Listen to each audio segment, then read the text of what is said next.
Un rebondissement dans l'affaire Florence Cassé. Un juge de la Cour suprême du Mexique a proposé la libération de la Française emprisonnée depuis 7 ans dans les geôles mexicaines.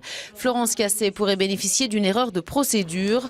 Le 21 mars prochain, la Cour suprême mexicaine doit se prononcer sur sa remise en liberté. À la Cour suprême du Mexique, le juge Arturo Salivar propose de libérer Florence Cassé, arrêtée en 2005, puis condamnée à 60 ans de prison pour enlèvement. Pour son avocat en France, le rapport du juge confirme que Florence a été privée de ses droits et qu'elle n'a pas bénéficié d'un procès équitable. C'est la première décision favorable à Florence Cassé depuis 7 ans. Qu'un rapporteur de la Cour suprême constate toute une série de violations de ses droits et propose sa mise en liberté immédiate, si c'est une décision favorable et il y a lieu d'être optimiste. D'ici 2 semaines, 5 juges de la Cour suprême doivent donner leur avis sur la libération de la Française. Si 3 d'entre eux y sont favorables, Florence Cassé sera libérée.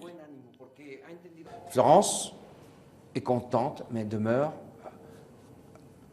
prudente jusqu'à ce que la Cour suprême s'est prononcée en jugement. Florence Cassé est en prison depuis 7 ans à Mexico, où elle a été arrêtée avec son ex-compagnon, accusé d'être le chef d'une bande de kidnappeurs.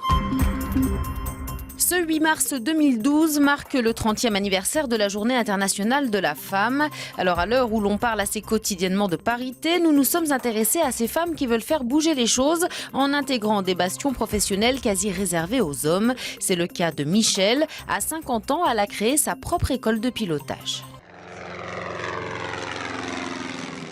Plus ça va, plus je suis mordue et je vis une passion au quotidien. Escale imprévue, Michel vient d'embarquer pour une nouvelle vie. Après une carrière passée dans les turbulences du marketing et de la finance, changement de cap, elle passe sa licence de pilote d'avion et décide de lancer son école de pilotage. À 50 ans, elle devient alors sa propre patronne. C'est une vraie volonté et d'indépendance et de façon de vivre. Merci mon pépère. Elle atterrit dans un milieu très masculin, moins de 8% des pilotes sont des femmes. Alors, comme cette nouvelle élève, Michel espère entraîner beaucoup d'autres femmes à bord. Je pense qu'elles ont des qualités justement peut-être féminines qui font qu'elles sont plus concentrées. Du fait d'être peut-être moins nombreuses, elles ont plus de choses à prouver. Et donc, en tout cas dans l'aéronautique, et au final, elles ont souvent un objectif. Elles y vont, elles atteignent leur objectif et elles font en général de très bons pilotes. Le vent, il vient de par là, donc...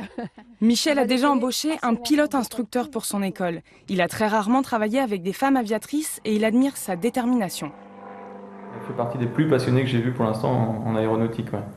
Non seulement par le boulot qu'elle fait maintenant, mais aussi par l'association qu'elle a à côté et tous les vols qu'elle peut faire, qu'elle a la chance de faire sur les avions anciens et toute l'expérience qu'elle accumule. Objectif pour sa petite école, pouvoir un jour former des pilotes d'avions de ligne.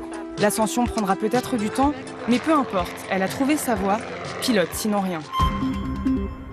Le sort de la Grèce entre les mains de ses créanciers privés. Ils ont jusqu'à ce jeudi soir pour dire si oui ou non ils acceptent de participer au processus de restructuration de la dette grecque.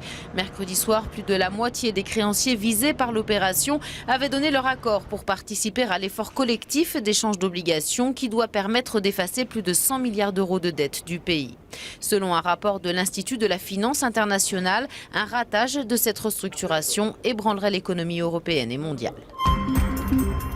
Retour en France avec le procès en appel du crash du Concorde. Il a débuté ce jeudi au tribunal de Versailles, 12 ans après la catastrophe, mais surtout 12 ans après une première décision judiciaire qui avait désigné la compagnie Continental Airlines comme responsable de cet accident.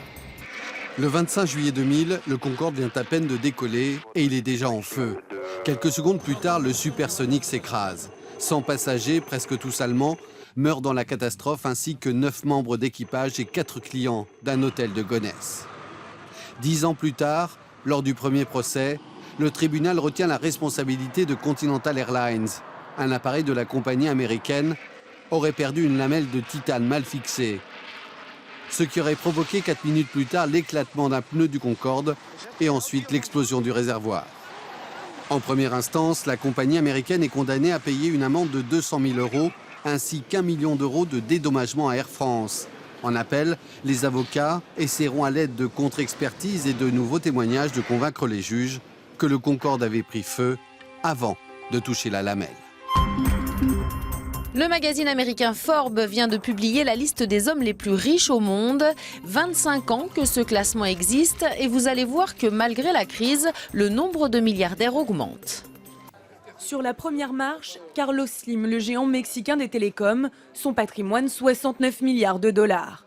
Médaille d'argent pour Bill Gates, fondateur de Microsoft, et ses 61 milliards. Warren Buffett, le magnat américain, complète le trio avec 44 milliards de dollars. Voici les 3 hommes les plus riches du monde selon le magazine Forbes. En 4e position, un Français, Bernard Arnault, patron du groupe LVMH, avec 41 milliards de dollars. Cette année, ceux dont la fortune dépasse 1 milliard sont plus nombreux. 1226 personnes dans le monde, c'est 16 de plus que l'an dernier. Leur patrimoine moyen s'élève à 3,7 milliards de dollars. Pour croiser un milliardaire, préférez la ville de Moscou, qui en compte 78, puis New York, et enfin Londres. Et journée de la femme oblige, il faut préciser que le milliardaire le plus jeune en est une, Sarah Blakely, 41 ans et 1 milliard tout rond. Elle a fait fortune dans les sous-vêtements. Les astronomes ont observé depuis mardi la plus forte éruption solaire de ces 5 dernières années. Une énergie considérable, des millions de fois supérieure à celle d'une explosion nucléaire sur Terre. Le phénomène est fréquent, mais cette fois-ci, la NASA est vigilante. Ce jeudi, une tempête solaire doit en effet frapper notre planète à une vitesse de 6 044 000 km/h. Une tempête solaire, c'est comme un bombardement de particules électromagnétiques sans danger pour l'homme. Le réseau électrique et les satellites risquent en revanche d'être perturbés.